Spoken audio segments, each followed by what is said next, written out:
প্রায় ৫০০ বছর আগের কোরিয়ায় তিনি একটি মাত্র বেইজিং রোস্ট হাঁস দিয়ে সি চেংকে অশ্রুসিক্ত করে। অবশেষে প্রতিযোগিতা আনুষ্ঠানিকভাবে শুরু হয়। জি ইয়েং প্রথমে মশলাদার স্টুড পোর্ক রিবস তৈরির পরিকল্পনা করে, কিন্তু তিনি দেখতে পেলেন যে তার কাছে লঙ্কার গুঁড়ো নেই। এই সংকটময় মুহূর্তে তিনি একটি দুর্দান্ত ধারণা নিয়ে এলেন আর এমন একটি জিনিস তৈরি করার সিদ্ধান্ত নিল যা সেই যুগে ছিল না, ওয়াইন স্টুড বিফ রিবস। যদিও তার কাছে ওয়াইন ছিল না, তিনি তার পরিবর্তে পাহাড়ি আমুরের ওয়াইন ব্যবহার করে একটি অনুরূপ স্বাদ তৈরি করলেন। তার প্রতিপক্ষ ইয়াফেইশিউ লঙ্কার গুঁড়ো থেকে একটি উজ্জ্বল লাল লঙ্কার তেল তৈরি করল আর সেটি ব্যবহার করতে প্রস্তুত হল। জি ইয়েং ওয়াইন দিয়ে তৈরি করা গরুর মাংসের রিবসগুলোকে আরও একবার আগুনে ফ্রাই করল আর এর ঘ্রাণ চারদিকে ছড়িয়ে পড়ল।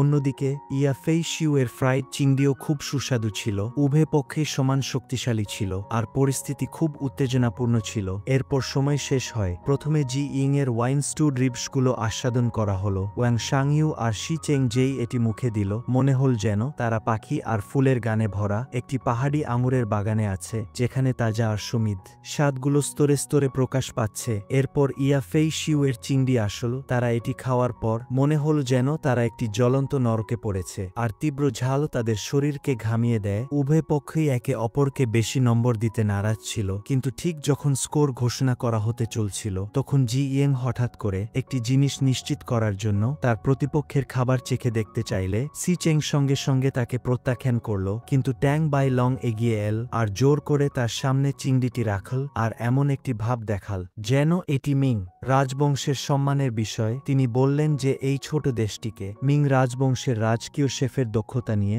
ভবিষ্যতে বিতর্ক করার সুযোগ দেওয়া উচিত নয়, আর তাদের অবশ্যই তাকে বোঝাতে হবে। এই পরিস্থিতিটি খুব গুরুতর ছিল, আর জি ইয়েং সঙ্গে সঙ্গে বুঝতে পারল যে চিংড়িতে লঙ্কার তেল লুকিয়ে রাখা হয়েছে। জি ইয়েং বলল যে এই লঙ্কা আমাদের কাছ থেকে চুরি করা হয়েছে। ট্যাং বাই লং ইয়াফেইশিউ এর কোনো ব্যাখ্যা না শুনে জি ইয়েং আর রাজার দিকে হাত নেড়ে একতরফাভাবে তার পরাজয় ঘোষণা করল। শি চেং রাগে নীল হয়ে গেল, কিন্তু কিছুই করতে পারল না। রাজা ঠান্ডাভাবে বলল যে ইয়াফেইশিউ এর রান্নার দক্ষতা থাকলেও তাকে ভালো আচরণ শিখতে হবে, আর এটি শি চেংকে আরও বেশি বিরক্ত করল। জি ইয়েং ট্যাং বাই লং এর ন্যায্য মন্তব্যের জন্য তাকে ধন্যবাদ জানাল, কিন্তু তিনি লঙ্কার গুঁড়োর উৎস সম্পর্কে জানতে চাইলে ট্যাং বাই লং হার মানার জন্য জোর দিচ্ছিল, কিন্তু ইয়াফেইশিউ হার মানতে অস্বীকার করল।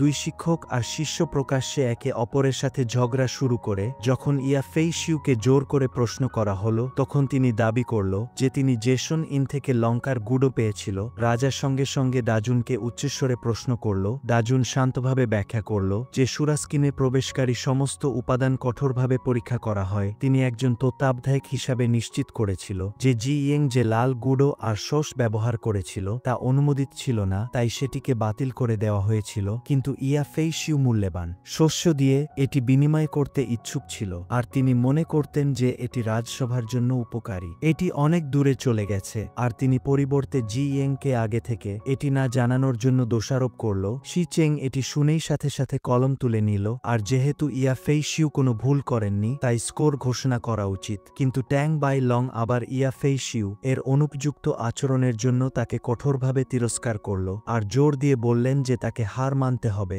পরিশেষে জি ইয়েং, যদিও তিনি নিজেই কিছু ভুল করেছে, প্রথম রাউন্ড একটি বিতর্কিত ড্রের মাধ্যমে শেষ হল। রাজার সঙ্গে সঙ্গে একটি অতিরিক্ত নিয়ম প্রস্তাব করল যে যদি ৩ রাউন্ডই শেষ হয়ে যায় আর যদি ড্র হয় তাহলে মিং রাজবংশ বিজয়ী হবে। শি চেং পরিস্থিতি বিবেচনা করে ড্রের ফলাফলটি মেনে নিল। সেই রাতে উভয় পক্ষই দ্বিতীয় দিনের যুদ্ধের জন্য প্রস্তুতি নিল। লঙ্কার গুঁড়ো না থাকায় জি ইয়েং প্রথমে লঙ্কা দিয়ে হাঁসের মাংস ফ্রাই করার পরিকল্পনা করেছিল, কিন্তু তিনি সময় অতিক্রম করে আরেকটি অসাধারণ জিনিস তৈরি করার সিদ্ধান্ত নিল, বেইজিং রোস্ট হাঁস। সেই সময়ে ট্যাং বাই লং এর দলও একটি রহস্যময় উপাদান নিয়ে প্রস্তুত ছিল। রানী ড্র সম্পর্কে জানতে পারার পর গোপনে মেংশুকে ডাকল আর তার মায়ের নিরাপত্তার হুমকি দিয়ে তাকে বলল যেন তিনি দ্বিতীয় পর্বে জি ইয়েংকে পরাজিত করার জন্য গোপনে বাধা দেন। পরের দিন ট্যাং বাই লং এর দল প্রথমে তাদের তৈরি একটি খাবার পরিবেশন করল যার থিম ছিল গোল্ডেন লোটাস। সেই বিশাল সোনালী পদ্ধতি প্লেটে ফুটে উঠল আর উজ্জ্বলভাবে চমকে উঠল, যা তাৎক্ষণিকভাবে পুরো দলকে মুগ্ধ করল, আর কোরিয়ার রাজদরবারে এটি একটি অভূতপূর্ব দৃশ্য ছিল। জি ইয়েং আগের দিনের হাতের আঘাতের কারণে হাঁসটি ভাজার পর মেং শুকে হাঁসের চামড়া কাটার জন্য অনুরোধ করল। মেং শু রানীর বিপজ্জনক কথাগুলো মনে করে মানসিকভাবে অস্থির ছিল, কিন্তু অবশেষে তিনি ইচ্ছাকৃতভাবে নিজের হাত কেটে নিল, আর এটি করতে পারল না। জি ইয়েং নিজে এটি করতে চাইল, কিন্তু তার আঘাতের কারণে তিনি হাঁস কাটার ছুরি ঠিকভাবে ধরতে পারল না। সেই সংকটময় মুহূর্তে মেং শু চ্যাংজিনকে চোখে ইশারা করল। চ্যাংজিন দ্রুততার সাথে আর দক্ষতার সাথে এগিয়ে এল, আর সাফল্যের সাথে হাঁসের চামড়া পাতলা করে কেটে নিল। মেং শু মূলত এইভাবে তার মাকে রক্ষা করল, আর গোপনে জি ইয়েংকে সাহায্য করল। উভয় পক্ষেই নির্দিষ্ট সময়ের মধ্যে তাদের কাজ শেষ করল। প্রথমে ট্যাং বাই লং এর কোরিয়ান খাবারটি আস্বাদন করা হলো। রাজা আর দূতরা এটি খাওয়ার পর খুব অবাক হলো, কারণ তারা ভাবতেও পারেননি যে তিনি কোরিয়ান স্বাদকে এত সুন্দরভাবে উপস্থাপন করতে পারবে। আর এর মধ্যে একটি অবর্ণনীয় উচ্চমানের সুগন্ধ ছিল। সিজি খুবই হতাশাজনক ছিল। দূতরা কৌতূহলী হয়ে জানতে চাইল যে তিনি কখন এই কৌশলটি শিখেছেন। আর ট্যাং বাই লং একটি গল্প বলতে শুরু করল। তিনি বলল যে তিনি সুন্দর জিনিস খোঁজার জন্য চারদিকে ঘুরে বেড়াত, আর কোরিয়ার একটি মন্দিরের প্রধান তাকে বাঁচিয়েছিল। আর তিনি এমন একটি সূর্যমুখী স্যুপ খেয়েছিল যা তিনি তার জীবনে কখনো ভুলতে পারবেন না। তাই তিনি বিনীতভাবে তার কাছে এটি শিখতে চাইল, আর এই খাবারটি তিনি সেই সন্ন্যাসীর নির্দেশনাতেই তৈরি করেছিল। এরপর জি ইং এর বেইজিং রোস্ট হাঁস আসল, যার চামড়া মোচমচে ছিল। রাজা আর দূতরা এটি আস্বাদন করার সময় মনে হলো যেন তারা একটি বিশাল আর আনন্দদায়ক রাজকীয় ভোজে আছে, আর চরম সুস্বাদু অভিজ্ঞতা তাদের মুগ্ধ ও আত্মবিশ্বাসী করে তুলল। এমনকি সি চেংরাও নিজেদেরকে ধরে রাখতে পারলেন না, আর তাদের চোখ দিয়ে জল গড়াল। তারা আবার স্কোর লিখল। এখন স্কোর কিরকম হবে এই সাসপেন্স রেখে এই পর্বটি শেষ হয়। সবাইকে দেখার জন্য অসংখ্য ধন্যবাদ। আমাদের ভিডিওটি লাইক, কমেন্ট আর সাবস্ক্রাইব করে রাখুন। পরের পর্বে আবার দেখা হবে।